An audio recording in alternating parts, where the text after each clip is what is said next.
triaxial, para finalmente pasar a las aplicaciones clínicas, ¿verdad? Que van a tener que ver, este es el triaxial, por separado, ¿verdad? Aquí está el hexaxial por separado, el triaxial, aunque ahí sabemos que se utilizan dos ejes debido a la ley de Enthoven, que nos permite no trazar el eje de D2, ¿verdad? Esa es una, dijéramos, una alternativa que en lugar de que el sistema triaxial lo tracemos con los tres ejes, podemos trazarlo solo con D1 y D3, ¿verdad? ¿Por qué? Porque por la ley de Enthoven, pues el voltaje sumado de D1 y D3 siempre nos dará el voltaje de D2. Entonces se puede hacer este sistema acotar a dos ejes. Y después de ahí, obviamente, entramos a las patologías, ¿verdad? De los ejemplos que, en este caso, los ejemplos que les traigo de eje eléctrico, todos son figuras de Guyton. Todos están en el texto de Guyton, ¿verdad? Para que tengamos esa aplicación que nos motive a saber por qué tenemos que saber qué es el eje, ¿verdad?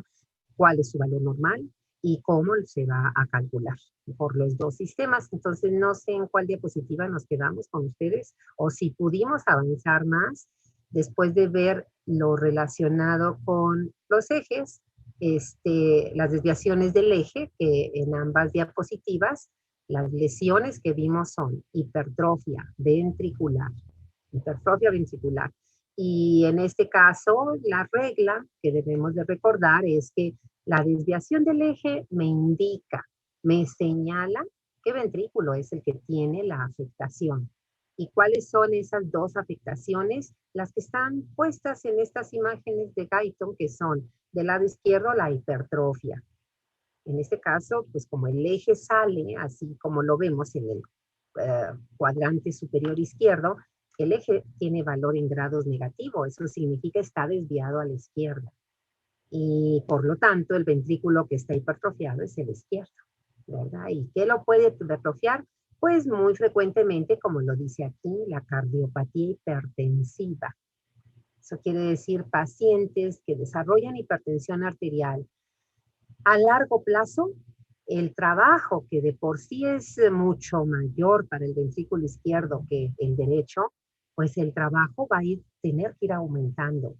El trabajo de qué? De poder vencer la resistencia de la válvula aórtica, porque al aumentar la presión, pues ya no va a ser una presión de 70, 80 en la diastólica, sino que va a aumentar a 90, 95, 100, 110, o sea, dependiendo. Entonces, imagínense si de por sí es trabajo vencer para que se abra la válvula aórtica una presión diastólica de 70-80, pues cuando el ventrículo tiene que vencer una presión mayor, lo va a lograr creciendo, hipertrofiándose. Entonces, este es el caso, ¿verdad?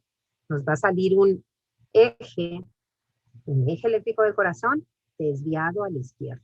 ¿Por qué? Porque el ventrículo izquierdo es el que está hipertrofiado y obviamente eso, de alguna manera, dijéramos, utilizando nuestro hemisferio derecho, nuestra imaginación, nuestra creatividad, pues entendemos que si el ventrículo izquierdo crece, pues la onda de activación, de depolarización, pues se va a cargar hacia ese lado. En el caso de que creciera, sea el derecho, como está aquí. ¿Por qué va a crecer el derecho? Bueno, una causa es lo que nos pone aquí Guyton, la estenosis congénita de la válvula aórtica.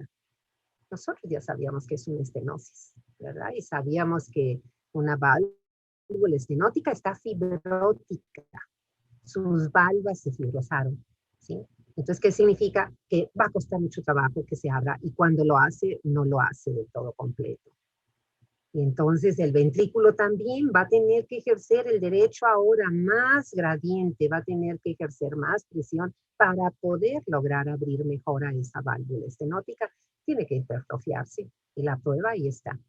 Pero como es el derecho, el que ahora crece, el izquierdo está bien. Entonces el derecho crece, pues claro que la onda de activación se va a cargar al lado derecho y el eje, vean, está casi horizontal, está a 180 grados, ¿verdad? 180 grados. Entonces, ahí vemos eso, ¿sí?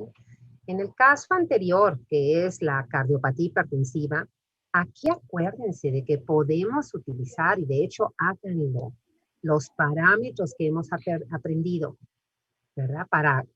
Obviamente para aplicarlos, para eso están. Entonces, ¿qué podemos decir? ¿Por qué hay hipertrofia del ventrículo izquierdo en la hipertensión? La respuesta es porque está aumentada la precarga. No, perdón, no la precarga, la poscarga. Acuérdense que la poscarga es la presión diastólica de las arterias. Entonces, una persona que tiene hipertensión arterial sistémica, no pulmonar, sistémica, ¿verdad? Va a tener una poscarga mayor. Y cuando yo utilizo ese término, ¿verdad? Hipertensión arterial sistémica, aumenta la poscarga y por lo tanto, eso es lo que ocasiona la hipertrofia del ventrículo izquierdo. Estoy aplicando el término de que poscarga es eso, es la presión que tiene que vencer el ventrículo, en este caso izquierdo, para poderse vaciar. ¿Sí? Jailene, tengo tu mano levantada. Solo iba a comentarle, doctora, que nos quedamos en 2 diapositivas anteriores. Ah, qué bueno que me dices. Entonces, si no hemos llegado aquí, quiere decir que nos quedamos en esta. O en esta. En la siguiente. En la siguiente, en esta. ¿Sí? Sí, esa íbamos a ver. Ah, muy bien. Shirel, Gracias, doctora. gracias, Jailene, por decirme. Shirel. Sí, doctora, es que Lili me pidió que le dijera que el último que vimos fueron las situaciones fisiológicas que generan desviaciones en el eje eléctrico. Ah, qué bueno que vimos las condiciones fisiológicas, ¿verdad? Porque también hay que tomarlas en cuenta. Imagínense que estamos llevando el control prenatal de una mujer embarazada y que al tomarle el electro vemos que el eje está desviado a un valor ya límite de la izquierda. Pues acuérdense que eso es normal, ¿verdad? Sobre todo en el tercer, no sobre todo, en el tercer trimestre, en los últimos meses del embarazo, cuando el útero al crecer empuja al diafragma, el diafragma entonces adopta una mayor cúpula y el corazón que se encuentra descansando en el diafragma, pues se va a horizontalizar, ¿verdad? Y se va a desviar a la izquierda. Entonces, es normal, para que no andemos pensando que esa mujer embarazada ya tiene hipertrofia del ventrículo izquierdo, ¿verdad? Sí, muy bien. Entonces, si ya vimos eso, quiere decir que efectivamente, como también me lo dijo Jailene, ¿verdad? Gracias, Chirel. Jailene, ya conocemos los dos métodos. Y fíjense, jóvenes, aquí lo que hay que hacer es un trabajo de aprendizaje. Para que yo aplique el sistema de referencia exaxial, que me permite hacer un cálculo aproximado de qué valor tiene el eje, por supuesto que yo tengo que saber que esa figura del sistema exaxial se forma con los ejes de las derivaciones del plano frontal. Pues ya, ese es mi primer punto de partida. De 1, de 2, de 3 y su perpendicular, que es para D1 a DF, para D2 a BL y para D3 a BR. Entonces ya, tengo la figura. Segundo aprendizaje, ¿verdad? Tengo que saber a cuántos grados de orientación de dirección tiene cada eje de estas 6 derivaciones. Me lo tengo que aprender, no hay otra. De 1, 0 grados, ¿verdad? A BF 90. De 2, 60 grados a BL menos 30.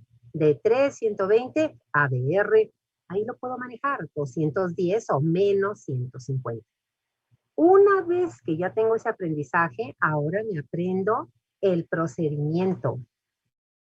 Y el procedimiento es 1, 2 y 3. Es decir, son 3 pasos, ¿verdad? Y entonces, paso número 1, como dijimos, tengo que buscar en mi electrocardiograma, en las derivaciones del plano frontal, que son esas 6, ¿en cuál de ellas? El complejo QRS es idéntico isodifásico. ¿Idéntico en qué? En que la onda R tenga los mismos milímetros hacia arriba y la Q o la S no se suman. La Q o la S tenga los mismos milímetros hacia abajo. Es muy difícil. No es muy frecuente encontrar eso. Por eso dice más isodifásico, eso es lo más frecuente. Y más isodifásico significa que entre los milímetros de la R y los milímetros de la Q o la S haya la menor diferencia. Entonces ya hicimos ese ejercicio, ¿verdad? Y dijimos que aquí aparentemente, a como se ve, el macizo difásico pues no está en ABR, tampoco está en ABF, ni en ABL, ni en D2, ¿verdad? Y si comparamos D1 con D3, pues todavía se ve más chiquita la R en D1, entonces D1 es el macizo bifásico. Ya establecí, ya cumplí el primer paso. Segundo paso, yo tengo que acordarme, tengo que determinar quién es la derivación perpendicular.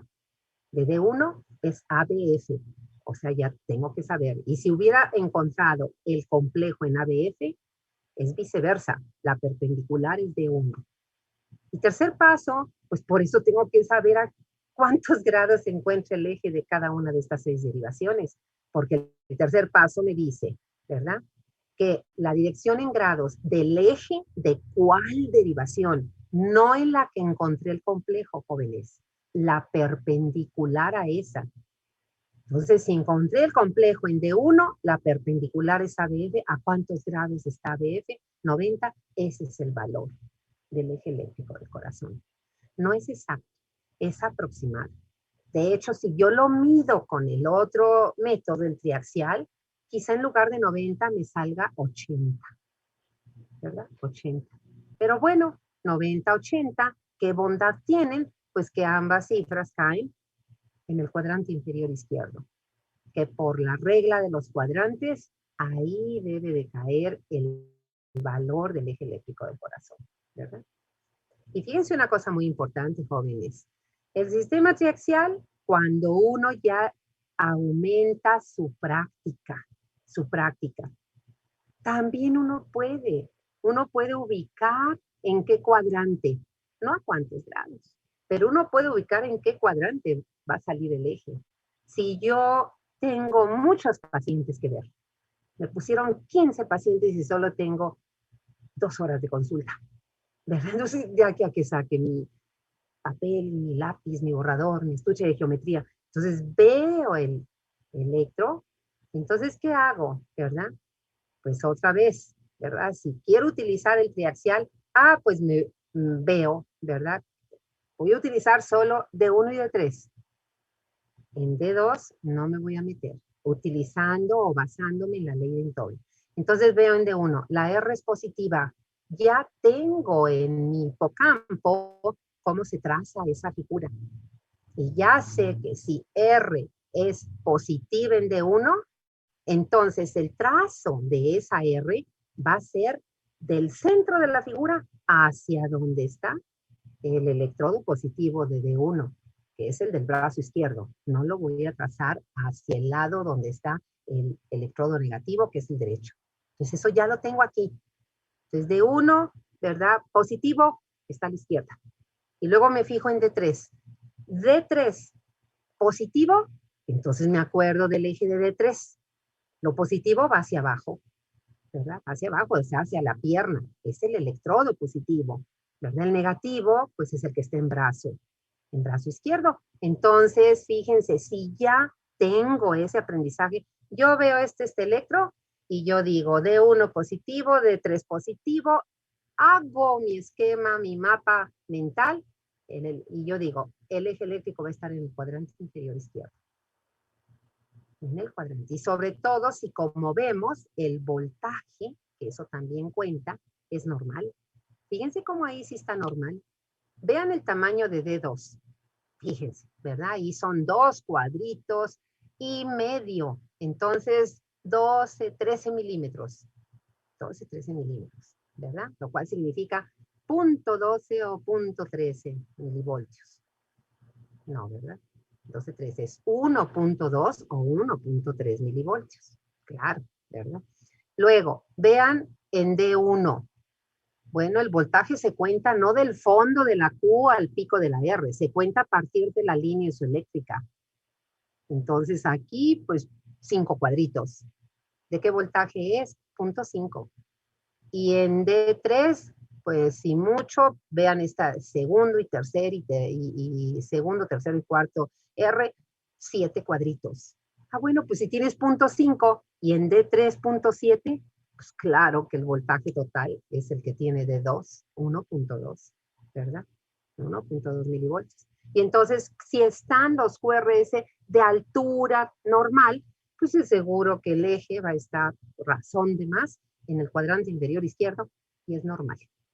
Y es normal ese eje. Esa va a ser la interpretación que tenemos, ¿sí? Las aplicaciones ahora, jóvenes, son, esto sería el tema 4.5, 4.5, ¿sí? Que son algunos ejemplos de patologías cardíacas y las que desvían el eje vamos a tomar en cuenta dos.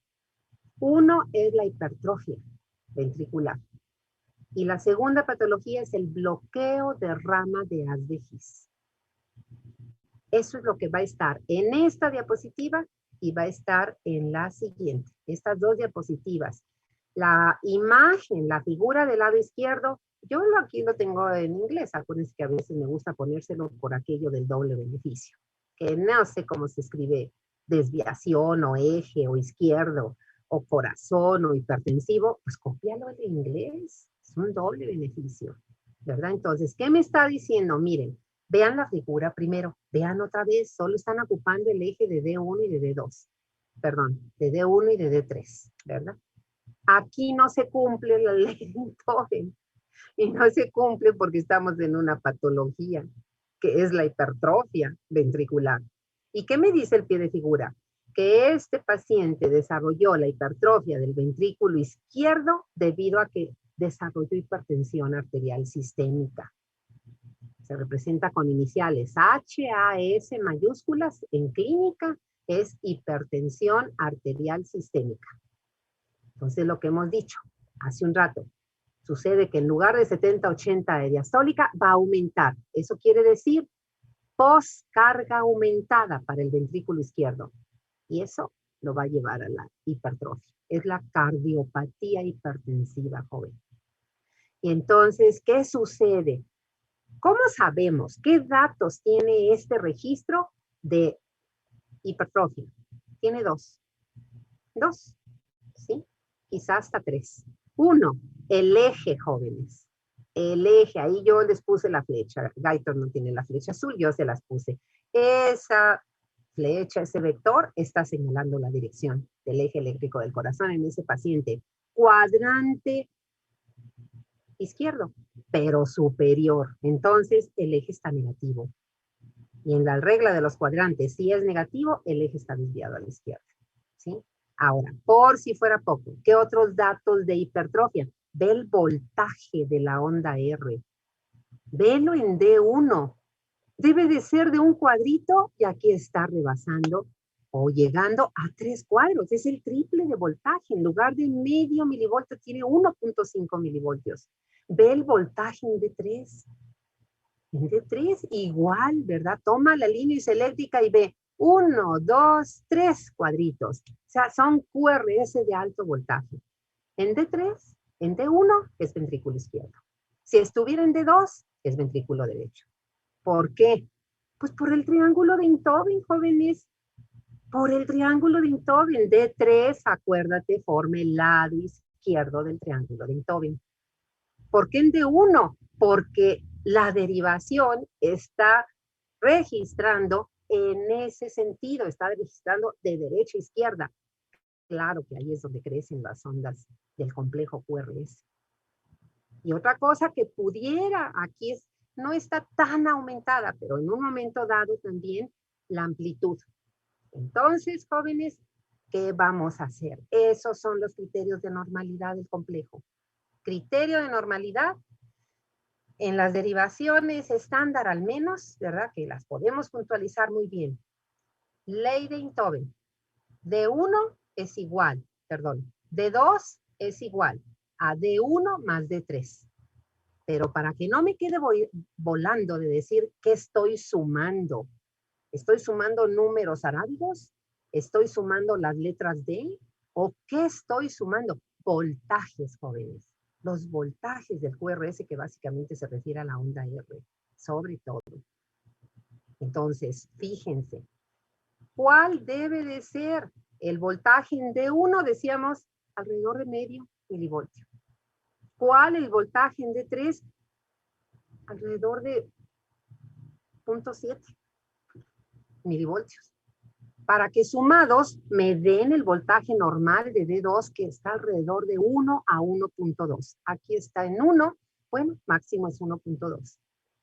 Fíjense cómo aquí, cuando yo veo esto, es evidente, el electrocardiograma es una belleza. Yo veo ahí y digo, qué barbaridad, ¿verdad? Qué bonitos potenciales espiga. Claro que no son potenciales espiga. ¿Cómo puedo decir eso? Si estoy registrando la actividad eléctrica en la superficie. No estoy registrando sobre un miocito. Claro que no. Ahí me está diciendo, tu R está de mayor voltaje porque hay más miocitos que se tienen que depolarizar. Y por eso aumenta el voltaje. Entonces es la hipertrofia. Eje desviado a la izquierda, QRS, sobre todo la onda R alta, de alto voltaje, hipertrofia, ¿verdad? Vámonos al otro ejemplo. Ahora es la patología que llamamos bloqueo de rama de haz de His. Bloqueo de rama. La rama del haz de His se puede bloquear la derecha o la izquierda, igual que la hipertrofia puede ser de un lado u otro. Aquí estamos viendo el lado izquierdo. Entonces, fíjense aquí que nos dice. El pie de figura dice es una desviación, ¿verdad? Del eje a la izquierda. Y es una desviación importantísima, mayor que la anterior. Vean, el eje casi se va para arriba. Si la de abajo vale, no sé, que será menos 20 milivoltios, esta, ¿verdad? Vale menos 40 o menos 45. Está más desviado. Y dice que está causada por el bloqueo de la rama izquierda del haz de His. Ahora, vean, jóvenes, la morfología. La morfología. Así como las ondas R, ya dijimos ahorita su voltaje, su altura, vuelvo a repetir, de 1, pues alrededor de medio milivoltio, o 5 cuadritos, lo que decimos, 5 cuadritos de milímetros, ¿verdad? De 3, pues 0.7, o sea, 7 cuadritos, ¿no? De 2, la suma de las dos anteriores, pues 12 cuadritos. La otra cosa es la amplitud, la duración. El QRS, con todo y que tenga 3 ondas, jóvenes, su duración normal son 2 cuadritos. Eso quiere decir 0.08 de segundo. 0.08. Vean aquí los QRS. Vean ahí en D1, fíjense, el segundo casi tiene 5 cuadritos de ancho. Es un QRS abierto. Abierto. Eso no es normal. Por supuesto que está amplio, abierto, de alta duración. Vean además la configuración, vean en D3. Aparte de que está ancho, ahí tiene creo que 3 o 4 cuadritos, según veo yo. Vean cómo la onda R tiene 2 picos, ¿verdad? A veces cuando es así se le puede poner R a la primera, R' al segundo pico. Y también está invertida, ¿verdad? La onda R. Claro, porque es la rama izquierda. Y entonces sucede lo mismo, jóvenes. El eje, pues inclusive aquí, como está mayor, pues sale hasta más desviado. ¿Sí? Y ahora, ¿qué quiere decir esto? Bloqueo de rama izquierda, igual que en la hipertrofia del ventrículo izquierdo, el eje se desvía a la izquierda. Paso número 2. La onda R también aumenta su voltaje, pero también se abre, se amplía el QRS significativamente. Vean cómo está ahí subrayado en el pie de figura. Es una prolongación importante. Es un QRS que vale el doble o vale más. ¿Por qué motivo, verdad? Pues porque está bloqueada la rama de las de His y ahora la conducción de los potenciales pues van a ir por el miocardio ventricular. ¿A qué velocidad conduce? ¿Por qué me tuve que aprender la velocidad? Pues porque aquí la tienes que aplicar. Si el haz de His está y sus ramas funcionan, pues la velocidad de conducción es hasta 4 metros por segundo. Está bloqueada la rama, ¿cómo se va a depolarizar ese ventrículo? Pues a través del miocardio ventricular, pero pues la velocidad de conducción es de medio metro por segundo. Por supuesto que la velocidad de conducción mayor pues hace que el tiempo que dura la depolarización se prolongue. Para que vean cómo no se trata nada más de aprender cifras porque sí. Si a mí me preguntan cuál es el fundamento por el cual el QRS se amplía en el bloqueo de rama, es lo que acabamos de contestar, ¿verdad? Es porque la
Muy bien, jóvenes, les vuelvo a compartir la pantalla. Vamos a terminar esto de las aplicaciones del eje eléctrico y entonces decíamos, ¿por qué se abre el QRS a una duración mayor de 0.08 de segundo, mayor de 2 milímetros, 2 cuadritos? Porque la conducción de los potenciales ahora va a ir por el miocardio, por el miocardio. Ahí sí, recuerden que no hay anillo fibroso en el tabique interventricular. No hay. O sea, los anillos fibrosos están entre miocardio auricular y ventricular. Y entonces, pues se depolariza primero el derecho. Es un sinsitio, recuerden los discos intercalares, los conexones, esas uniones comunicantes, pues por ahí se van a conducir los potenciales al ventrículo izquierdo, al miocardio del ventrículo izquierdo, pues va a tardar más tiempo porque la velocidad ahí es de medio metro por segundo, no de 4 metros por segundo, ¿sí? Muy bien, jóvenes, pues ya llegamos aquí, ¿verdad? Y ahora este es el equivalente, jóvenes, pero para el lado derecho. Para el lado derecho. Ahora, en lugar de que el eje esté desviado a la izquierda, por hipertrofia de ventrículo izquierdo, por bloqueo de rama izquierda de las de His, ahora el eje, véanlo. Así va siendo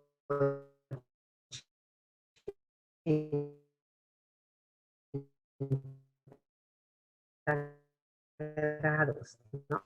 Doctora, no le escuchamos, se nos está 180 trabando. grados.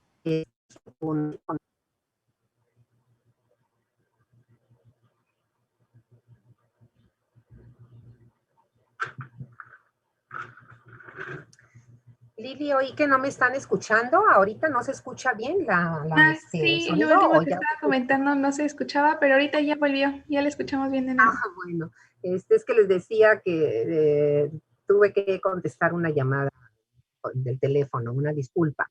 Entonces, ¿verdad? Les decía, vean ahora, tanto en un lado como en el otro, el eje está desviado a la derecha. ¿Por qué? Porque en lugar de caer el eje en el cuadrante inferior izquierdo, está en el cuadrante inferior, pero derecho. ¿Sí? A partir del 90, por ejemplo, en esta figura del derecho, y este que está casi en 180 grados, por supuesto que es una gran desviación a la derecha. ¿Quién produce eso? Aquí dice, fíjense, vamos a leer el pie de figura. Ay, les voy a abrir la presentación para que lo vean mejor. Aquí está. Ay, se me corrió. Aquí está. Fíjense lo que dice el pie de figura. Son de Guyton, las figuras, ahí las pueden ver. Dice, electrocardiograma de alto voltaje. Vean el tamaño de esas ondas R en D1, jóvenes. Fíjense el número de cuadritos. 1, 2, 3, 4, 5 cuadritos la R en D1. Y vean en D3, ¿verdad? Por supuesto, también casi 3 cuadritos. Por eso dice electrocardiograma de alto voltaje, por supuesto, ¿verdad? Y ahora, ¿por qué está más aumentado en D1 otra vez, verdad? En D1. Aquí lo que nos está diciendo, ¿verdad? La figura es que este paciente tenía una estenosis congénita de la válvula pulmonar. De la válvula pulmonar. Y entonces, el ventrículo derecho es el que tuvo que hacer un esfuerzo mayor de trabajo para poder vencer la resistencia de esa válvula. Cuando vimos valvulopatías, estenosis, dijimos que eran valvas rígidas por fibrosis. Y entonces el ventrículo tiene que hacer más trabajo para poderla abrir, ¿sí?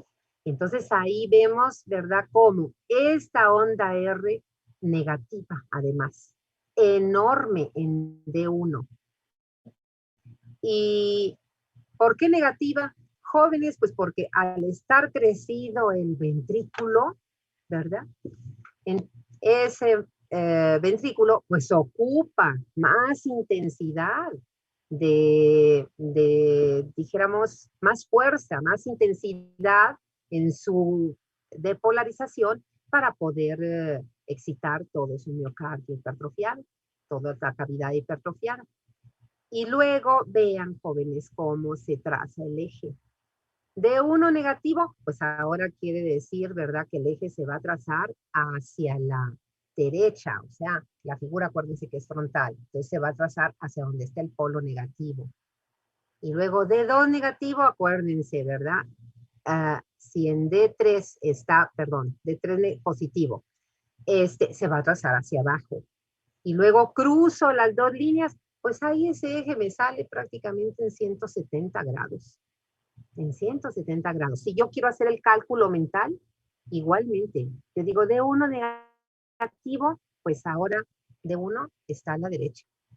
D3 positivo está hacia abajo. Derecha y abajo, entonces el eje está en el cuadrante inferior, pero derecho. ¿Sí? Acá en el otro lado, pues es el bloqueo de la rama derecha, ¿verdad? Que como estamos viendo, produce lo mismo. QRS grandes, pero también QRS muy, muy prolongados. Ahí dice grandemente, importantemente prolongados, ¿verdad? Vean cómo duran 4 cuadros, o sea, el doble de lo normal, ¿sí?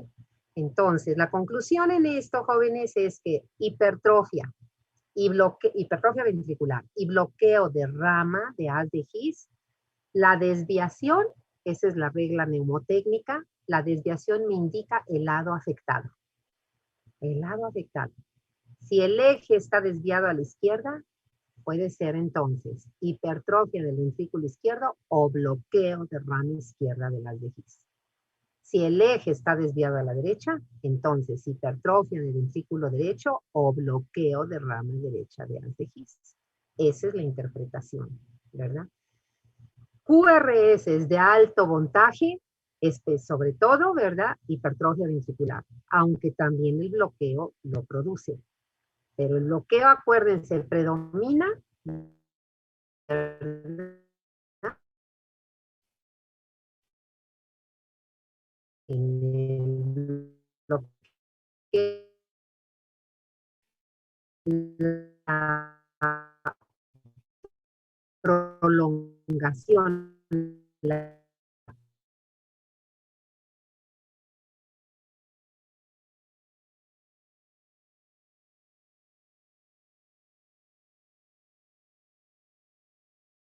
sinusal, aquí, ¿verdad? Pero habíamos dicho que en el bloqueo sinusal, pues indicaba que el nodo SA, sus células marcapaso, dejan de funcionar. ¿Por qué motivo? Muchos. Se necrosaron por una isquemia, una hipoxia, ¿verdad? Hipoxia, luego isquemia, luego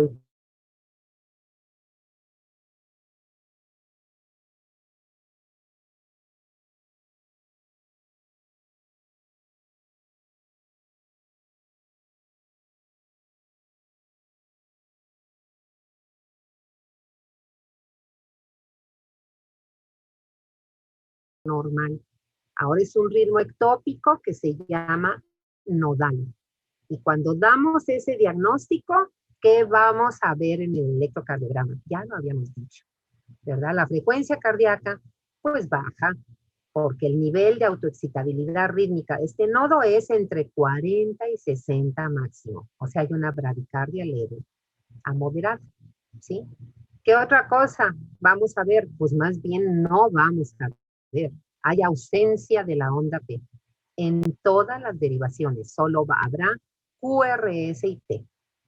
Y si no funciona el marcapaso, pues no hay depolarización auricular. ¿Por qué? Si el nodo AB funciona como marcapaso, no depolariza las auriculas. Jóvenes, en el miocardio no hay conducción retrógrada. No hay. Y el nodo AB está en la base de la aurícula derecha y solo conduce hacia el sistema de Purkinje, hacia los ventrículos. No conduce retrógradamente. Por eso ausencia. ¿Qué otra cosa hay en este bloqueo sinusal? Lo que vimos en el ciclo cardíaco, ¿verdad? En cuanto al llenado ventricular, pues se va a perder ese porcentaje que aporta la sístole auricular. O sea, no hay sístole auricular. En el bloqueo sinusal se pierde ese 20% del volumen de llenado, volumen TL diastólico, ¿verdad? Y finalmente, si recuerdan también, en la curva de presión auricular no va a haber onda. Todo eso ya lo habíamos visto, ¿verdad? Aquí lo estamos concretando. Todas esas son consecuencias del bloqueo sinusal. Ahora, ¿cuál es la otra arritmia? El bloqueo AB.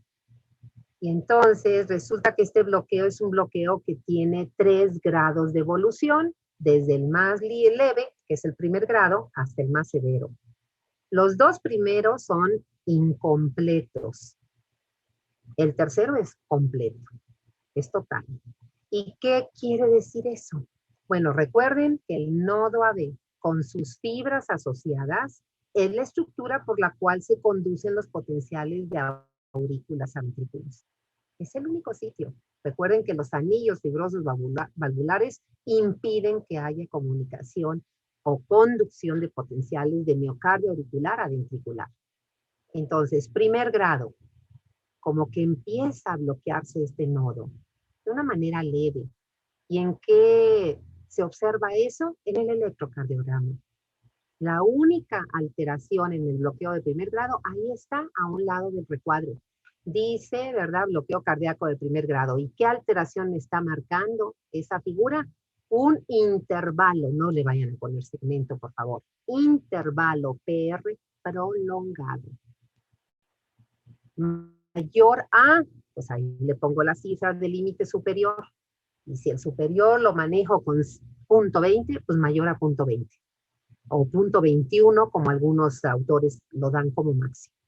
Ya .22 no, ¿verdad? Entonces puede ser mayor a .20 o .21. Vean ahí es .38. Si el promedio es .16, jóvenes, está el doble, más del doble. Si fuera el doble serían .32. Eso es lo que diagnostica el bloqueo AB de primer grado. No requiere tratamiento, ¿verdad? No requiere. El de segundo grado ya es un bloqueo moderado.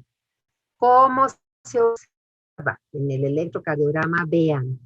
El paciente tiene sus, veamos ahí la onda P, ¿verdad? Sus QRS. Y llega un momento en que una onda P ya no se pasa, ya no hay conducción de los potenciales a los ventrículos. O sea, se genera en el nodo SA, pero el nodo en ese momento está bloqueado y entonces no pasa la conducción a los ventrículos, por lo tanto hay una onda P sin QRS. Pero eso es así, cuando mucho una, ¿verdad? A veces ocasionalmente dos, pero después sucede que sigue habiendo ondas P con QRS, ¿verdad? Entonces aquí sí ya hay un bloqueo esporádico de la conducción de aurículas a ventrículos, ¿sí? Por eso dice ahí bloqueo cardíaco. 2-1 significa 2 ondas P y solo un QRS. De hecho, hay varios grados, grado 1, grado 2, ¿verdad? El de tercer grado es completo, jóvenes. Y eso constituye un síndrome, ¿verdad? Que se le denomina síndrome de Stokes, se escribe S-T-O-K-E-S, S-T-O-K-E-S, ustedes ya lo debieron de leer en su libro. Adams, es el síndrome de Stokes-Adams, es el bloqueo completo. Fíjense aquí en el electrocardiograma. El paciente, ¿verdad? Tiene su registro normal, pero ¿qué sucede? Que llega un momento en el que se bloquea completamente durante varios segundos y entonces hay una onda P, hay otra onda P, hay otra onda P y no hay QRS. Y en esos segundos que no hay QRS, el paciente está en paro cardíaco, lo cual para la circulación, lo cual le produce hipoxia al encéfalo. Esa hipoxia lleva a que la excitabilidad cortical disminuya y el paciente se desmaya. Tiene una pérdida de conciencia transitoria que le llamamos lipotimia. ¿Por qué transitoria, jóvenes? Porque miren, aquí donde están las ondas P seguidas sin QRS, en ese momento, recuerden que afortunadamente todo el miocardio es autoexcitable. Y si se bloquea el AB, un segmento del sistema de Purkinje va a tomar la función de marcapaso. En el bloqueo de tercer grado, entonces, se va a desarrollar un marcapaso ventricular en algún segmento del sistema de Purkinje, haz de His, ramas o la red. Y cuando ello ocurre, el paciente se queda con un ritmo ectópico, ritmo cardíaco, que le llamamos ventricular. ¿Cuál es el problema? Pues la frecuencia cardíaca, ¿verdad? Que máximo llega a 40, pero puede ser de 30, de 20 y hasta de 15. El rango, nos dicen los libros, es 15 a 20 o 40 máximo. Ahí sí es una bradicardia severa. El paciente solo podría estar en reposo absoluto todo el tiempo, porque caminar unos pasos, no se diga subir escalera, no lo puede hacer, ¿verdad? Entonces a estos pacientes es a los que su tratamiento definitivo es la implantación de un marcapaso, pero este no se llama ectópico, se llama artificial. A veces se puede implantar el marcapaso desde la fase 2 de aquí donde dice es bloqueo de segundo grado, fenómeno de Wenckebach, se puede implantar desde ese momento, ¿verdad? Desde el segundo avance del bloqueo de segundo grado. En el tercer grado es indispensable, porque si no el paciente no va a poder con su vida cotidiana normal. ¿Cómo terminamos esto? Quiero que vean la figura otra vez, donde están varias ondas P y por fin se reinstala el QRS, que es, dijimos, cuando se instala el marcapaso en el sistema de Purkinje. Jóvenes, a eso los autores le llaman el escape ventricular. Entonces, terminamos, ¿verdad? Este tema. El escape ventricular es la presencia o la reinstalación del QRS en el bloqueo AB completo de tercer grado y significa que en ese momento empezó a funcionar el marcapaso en el sistema de Purkinje. Realmente es un escape mortal, ¿no? El paciente se escapó de morir, realmente, ¿verdad? Entonces, vamos a ver, aquí para terminar, jóvenes, la fibrilación ventricular es la arritmia más grave de todas. Arriba es un ritmo sinusal, ¿verdad? Aunque el registro está así medio chistoso, pero ahí se ve QRS, medio que se ve la onda T, ¿verdad? Bueno, es un ritmo sinusal. En el medio dice taquicardia ventricular, todavía como que se alcanzan a ver ondas R ahí. Pero vean en la parte de abajo, Parece más bien un electroencefalograma de alto voltaje más que un electro. Ahí yo no se puede alcanzar a ver si es T, si podría decir uno, esas grandes son R, pues sí, ¿verdad? Pero tienes un registro bizarro, completamente anormal. ¿Qué está sucediendo? Que en los ventrículos la depolarización es irregular. Unas partecitas aquí, otras acá, medio se contraen unas arriba, otras en el ápex, otras en el tabique. Jóvenes, el paciente está en paro. No está viendo sístole en la fibrilación, por eso es la arritmia más grave. Es el preámbulo de la muerte. ¿Y qué podemos hacer los médicos? Utilizar ese proceso que se llama desfibrilación. Es un equipo, ¿verdad? Con el cual con 2 placas podemos administrar una descarga de alto voltaje. A ver si luego mañana me dicen, ¿verdad? De qué voltaje es. Y vean a lo que le apostamos. Se aplica la descarga y lo que queremos es parar completamente la actividad eléctrica. Es como una persona recibe una descarga de un rayo. ¿Por qué muere la persona? ¿Puede morir quemada? Pues sí, ¿verdad? Pero realmente la mayoría mueren porque se produce el paro cardíaco y en ellos, por la descarga tan enorme, es irreversible. Nosotros es una descarga controlada y una desfibrilación. ¿Por qué? Lo que queremos es detener la actividad eléctrica y le apostamos a que cualquier parte del miocardio retome la función de marcapaso y miren, vuelva a reinstalarse la actividad rítmica excitadora, ¿verdad? En el nodo SA o al menos en el AB, pero que se instale un marcapaso. Que no se logró la primera descarga, puedes dar una segunda. Y mientras estás dando la reanimación. Y si está en paro respiratorio, también asistir la respiración. Puedes dar hasta una tercera. Generalmente, si después de 3 no responde, jóvenes, no hay que caer en lo que se llama ensañamiento terapéutico. Ahí estamos, 3, 4, 5, 6, 7. Total que terminas por descargar el desfibrilador. Y el paciente era su momento de terminar la vida. Y dejaste el desfibrilador descargado. Y resulta que al rato van a llegar otros 2 pacientes que a lo mejor pudieran haber respondido, pero como el desfibrilador ya está descargado, pues ya no va a funcionar. Entonces eso hay que aprenderlo, ¿verdad? ¿Dónde lo van a aprender? Cardiología, por supuesto, 4º año. Jóvenes, me pasé, discúlpenme, ¿verdad? Me avisan cuando puedan reponer clase y podemos reponer. Acuérdense que tenemos que tener mínimo nuestras 2 a 3 clases de fisiología circulatoria, ¿sí? Para poder llegar al examen. Hasta luego, jóvenes. Hasta luego, doctora. Hasta luego, doctora.